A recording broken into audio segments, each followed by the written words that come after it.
उतना भागेंगे। इस दोपहर में हम लोग 50-50 ओवर खेलते थे, तभी तो लोहा खा के हजम कर लेते थे। अब क्या हुआ कि खाना अभी भी वैसा है, क्रिकेट छूट गया। जब भी अच्छा भोजन करो, पैनक्रियास को ज्यादा मेहनत मत करने दो। मेरा नियम है, नो एक्सरसाइज नो फूड, क्योंकि बिना मेहनत के खाना शरीर में लगता ही नहीं। और जवानी किस चीज के लिए है तुम बताओ? क्या करोगे जवानी में?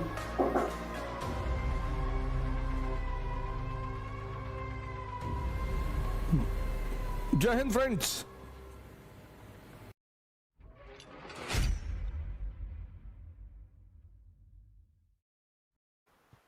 आज मैं एक वैद्य जी से मिलने गया, तो उन्होंने मेरी शुगर चेक की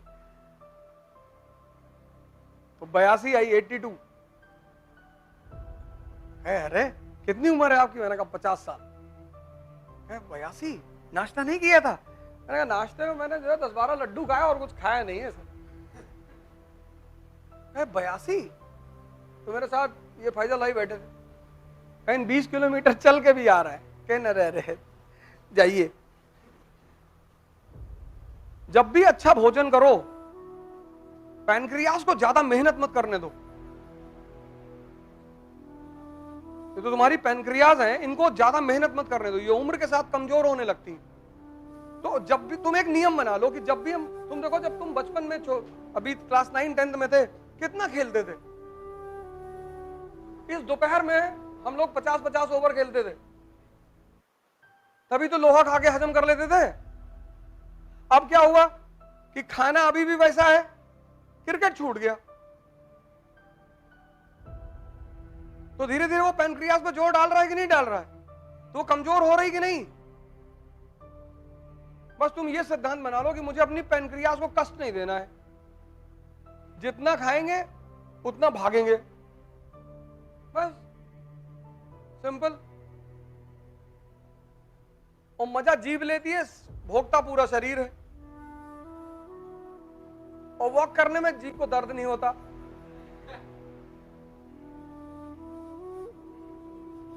तो सबके एक सिद्धांत है, एक डायरेक्शन है।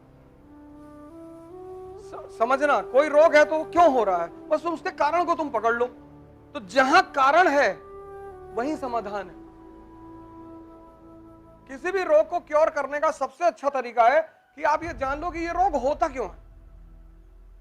तो जैसे ही आपको कारण समझ में आएगा, अब आप डॉक्टर तो है नहीं, लेकिन कारण पता चलने से ये पता चल जाएगा ना किसमें क्या क्या प्रिकॉशन लेना है।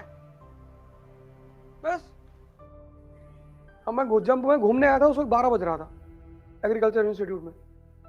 तो इन लोगों ने हमसे कहा कि यार अब दोपहर में कहाँ घूमने जाएंगे? हमने कहा तब खाना नहीं खाएंगे। मेरा नियम है, नो एक्सरसाइज नो फूड। जिस दिन एक्सरसाइज नहीं करेंगे उस दिन खाना नहीं खाएंगे, उस दिन व्रत रखेंगे, क्योंकि बिना मेहनत के खाना शरीर में लगता ही नहीं। कोई सौभाग्य से आज हमारे पास थोड़ा सा पैसा है तो अच्छा खाना मिल रहा है, तो उस अच्छे खाने को हजम भी तो करना है। बोले कितना कितना घूमेंगे? हमने कहा 12-13 किलोमीटर घूम लेंगे। हमने कहा चलो 10 कर लेंगे। 15 किलोमीटर से नीचे क्या घूमना? हमने कहा चलो अच्छा 15 किलोमीटर घूमेंगे नहीं, 10 किलोमीटर दौड़ेंगे। अरे बोले आप जाइए दौड़ लीजिए, हम दौड़े ओढ़ेंगे नहीं। हमने कहा अच्छा चलो घूम ही लेते हैं यार। 700 किलोमीटर साइकिल चलाई थी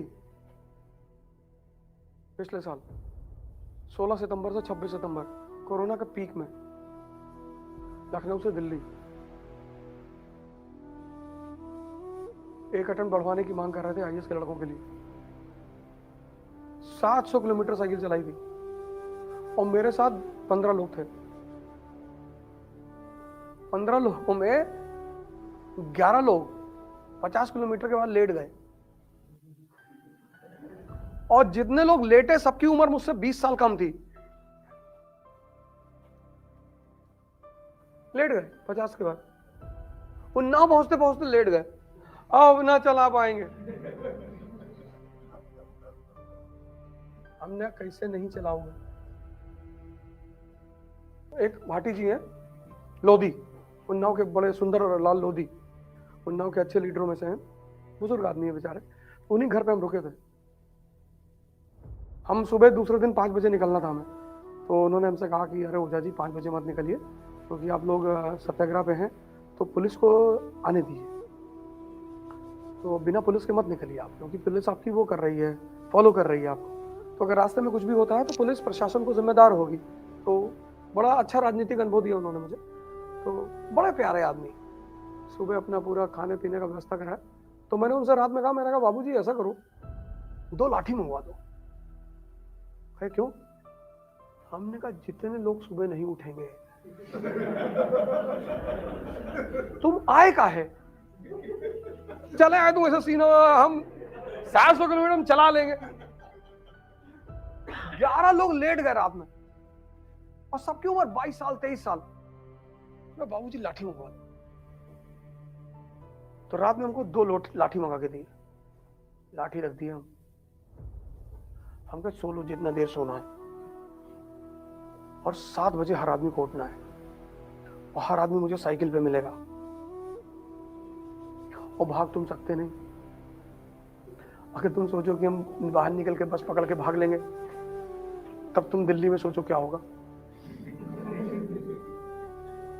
फिर मैंने तुरंत उनसे बोला कि बाबूजी 2 नई भिजवा दीजिए। तो उन्होंने 2 नई भिजवाए। तो फिर सबको मालिश करवाया मैंने 12-1 बजे तक।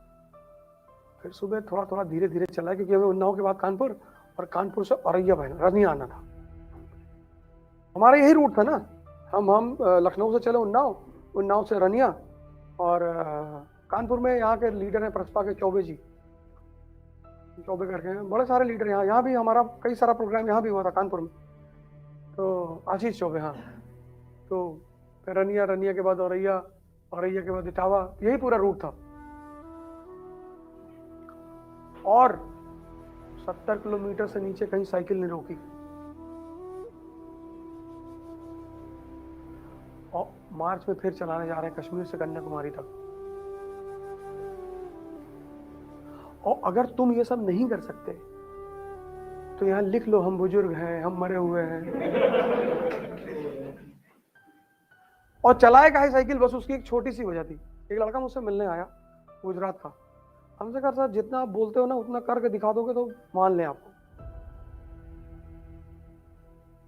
हमने कहा यार बात तो सही कह रहा है, क्योंकि उपदेश देना तो बहुत आसान है। हमने कहा ठीक है बेटा, मौका आने दो, क्या करें बताओ। गोली चलाएं, लेकिन गोली चलाएंगे तब तुमको चलाना पड़ेगा। अरे नहीं सर। और जवानी किस चीज के लिए है तुम बताओ, क्या करोगे जवानी में?